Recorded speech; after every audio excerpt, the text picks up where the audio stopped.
كرورة حبيبي، حطيت لك اياه بالطول على مود ترتاح المقطع بالطول، لان انت تفضل المقاطع بالطول. اليوم نحاول نرد على كروري لان استعجل هواي ونزل رد مباشرة علي بستوري. نقدر نشوف الستوري مالتك ونحاول نرد عليه.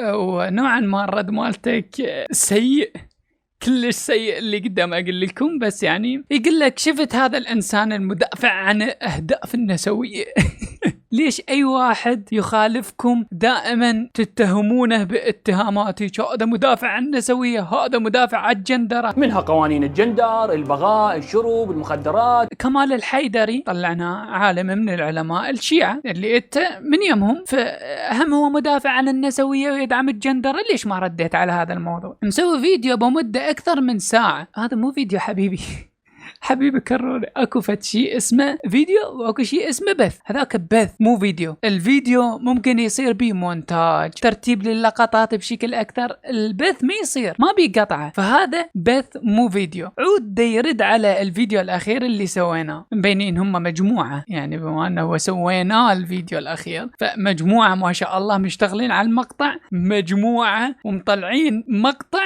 حرفيا لعبان نفس. لقيته من بداية كلامه للاخير عبارة عن مغالطات. زين يعني انت اول شيء مكمل المقطع ككل. المغالطات مقطعك كان ابو المغالطات. انت لازم تقول لي المغالطة اللي انا طايح بيها، المغالطة اللي انت طحت بيها من المغالطات الهواي اللي وقعت نفسك بيها هي ماذا عن؟ انت بنفسيتك كنت تقول انه تخيل اذا يزني بالحرام ما عليه شيء، بس اذا تتزوج بشرع الله تعتبر مجرم. فاحنا نريد قانون يسمح لنا نمارس احياء سيستم ويا الاطفال. هو هذا كان القانون، هيك اسوي له. وما رديت على نقطة الإساءة مالتك للسيد السيستاني. أنا انصدمت أنه أنت حاط صورة السيد السيستاني وبنفس الوقت تطلع تهين الأحكام مالته بأنك تحكي عليها خرط. اللي عمرها 9 سنين تعطينا إياها زوجة، وهذا كله خرط بخرط. هذا ليش ما رديت عليه؟ فنكمل. يقول وتدل على جهل هالإنسان، وهذا دليل أمامكم ببداية المقطع. جيبه شنو؟ يقولوا ما مكتوب بالقانون نظائرنا المسيح لأن هم عندهم قانون ومسودة الخاصة بهم أصلا من البداية، وهاي قبالكم المسودة وتقدرون تحملونها من الجوجل. حلو جميل حبيبي كروري، انت تفرق بين المسودة والقانون؟ لا أكيد نتفرق، يعني لو تفرق كان ما نزلتها. بالمسودة نفسيتها اللي انت عارضها يا طويل العمر رحت جبتها، طبعا بحثت بالجوجل ورحت جبتها. المسودة شو تقول؟ يقول لك نأمن أن يلقي المشروع القبول من لدن السادة رجال الدين المسيحي الأكرام لكافة الكنائس في العراق، من ثم إقراره من الجهة الرسمية المختصة لغرض وضعه موضع التنفيذ. هذه مسودة، هذه مو قانون، هذه ما تنفذ، هذه مسودة قانون. تعديل هو مسودة على مود يصير قانون. حتى التعديل مالتكم هو مسودة تصير قانون، يعني المسودة تمر بمعالجة ومراحل على مود تصير قانون. هي مو قانون يطبق. نفسية المسودة نفسية مذكورة انها بعدها ما مطبقة، وهي مو قانون. يعني انت تتغابى على الناس، هل قد جاي تاخذ الناس اغبياء لهذه الدرجة بعد تضحك عليهم بمسودة تقول لهم ها المسيح عندهم قانون بس احنا الشيعة ما عندنا قانون؟ فهذه اول نسف للرد مالته. من حقه يتزوج حسب المذهب الجافعي. اسمع لي هاي. صديقي سني من حقه ان يتزوج على حسب المذهب الحنفي. صديقنا الآخر مسيحي. انت هنا ايش قلت؟ بالقانون الجديد التعديل الجديد انه راح يصير هالشي، وهو ما يصير هالشي. اذا يصير هالشي يعني للمسيح لازم تتفعل عندهم المسودة، والمسودة غير التعديل مالتك. التعديل مالتك ما له ذكر للمسودة، فهمت؟ والمسودة مو قانون، مو قانون حبيبي كروري عيوني حياتي. شي هذا اللي علم بيك دين. ومن جماعة خلقتنا الطبيعة والبقاء للأقوى تقدر تختار القانون الوضعي المدني وتعقد. هو اللغة القانون الوضعي حسب القانون الجديد اللغة، ونحط قانون جديد مكانه. هذا الكلام اللي أنا قلته. أوكي رد شنو كان؟ القانون اللغة حاط علامة سؤال واستفهام وكاتب 3 من اسمه قانون تعديل يعني ما يلغي القديم وإنما يضيف إليه خويا التعديل نفسيته مكتوب بإلغاء لفقرات من القانون القديم، بإلغاء لشغلات مذكورة بالقانون القديم. فهمت الفكرة؟ جاي تفهمني حبيبي؟ يا عيوني كلولي فكر قبل لا تحكي. فيعني القانون الجديد راح يلغي الشغلات اللي بالقانون القديم. فشي يقول يعني ما يلغي القديم وإنما يضيف إله محكمة جعفرية ومحكمة حنفية، ومن هناك موجودة محكمة مسيحية، فيصير الكل واحد محكمته حسب معتقده. كيس القانون أو التعديل الجديد ما بي المسيحية، لا تضيف من يمك. هاي المسودة ما لها علاقة بالقانون الجديد. إذا الصوت على التعديل الجديد ما راح يعني تلقائيا التصويت على قانون المسيحي اللي المسودة، ما له علاقة. هذاك واحد وهذا واحد، انتم جاي تطرحون بس هذا التعديل، فلا تتغابى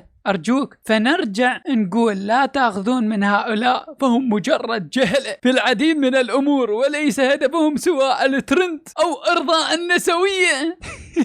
يا أخي والله مسكين أنت. أشفق عليك وعلى عقليتك وأشفق على متابعينك، يعني إلى درجة هل قد تتلاعب بعقولهم وتستغبيهم، إلى درجة مطلع لهم مسودة يقولهم هذا قانون موجود ليش إحنا لا. يقول هاي النقطة من مسودة قانون الأحوال الشخصية المسيحي في العراق والمعمول بها المسودة لك، هاي مسودة لك، انت جاي تقول مسودة؟ شلون تقول مسودة؟ شلون تقول معمول بها؟ اذا هي معمول بها فتعتبر قانون، ما تعتبر مسودة. فيكمل ويقول لك ركز لي بالنقطة الثانية، وكيف ان الزواج دون 18 مسموح عندهم. الله، بس ذن النسويات والمنشهرين المدفوعين. اريد اندفع. شبابنا المشهورين واللي ناس صارت ضد القانون، اذا احد مطيكم فلوس قلوا لي ما اخذت. المدفوعين من المنظمات والسفارات ما يعترضون ولا يحجون، لكن من تصير محكمة جعفرية هنا ما يصير، وحرام وضد الطفولة. يعني القانون الحالي بالعراق 15 14 16 بتوفر شروط معينة قانونية يوافقون على الزواج. حلو، هذا ما يعني انك يعطيك الحق تشرع قانون تتزوج طفلة لو تلعب برضيعة، ما يعطيك هذا الحق. شوف ايش حاط الموسيقى، اشباح بعد جيب لنا اخوي. ايش دا تسوي؟ واللي في الدنيا لك لك وتاخذ لك حب. طبعا جتكم مصرية لولي. سنين كانت ولا زالت مجتمعات الملابس النسائية تستعرض بالنساء والأطفال ومسوين سلعة وأداء استعراض، ولا وحدة من النسويات اعترضن، بل بالعكس يعتبرن الموضوع عادي وهي مجرد طفلة، شكو بيها تصير سلعة وتلبس لبس مقزز وفاضح. خلينا هم نستلمك بهذا، أدري هذا مو رد علي بس ما يخالف. أول شي يا حبيبي أنت تعترض على أنه طفل يعرض الأزياء، حلو، طبعا هاي موجودة بكل البلدان عادي. الملابس الأطفال شي يجيبونك يلبسون لك إياها؟ أكيد لا، يجيبون طفل يلبسوها، بس ما يخالف. إذا طفل عرض أزياء مو يعني يصير لك تشريع أنك تنام وياه، فهمت؟ فالشي المقزز مو لبسهن، الشي المقزز أنك تريد تمارس أحياء سيستم وياهن. يعني أنت تقول أو لبسهن مقزز، بس ما مقزز انك تمارس احياء سيستم ويا الطفل. يعني انت جاي تشوف مخك، جاي تشوف عقليتك، انا مو تشعر بالسعاده. انت ملك الاطفال، يلا كيف انت ملك زواجات الاطفال، سو فرح كيف، ان شاء الله تحصل لك الطفله اللي تسعدك بحياتك وتتزوجها. اكيد مو طفله تخلفها لان انت تريد قانون يزوج اطفال. هسه هو انتفخ، القولي طفله.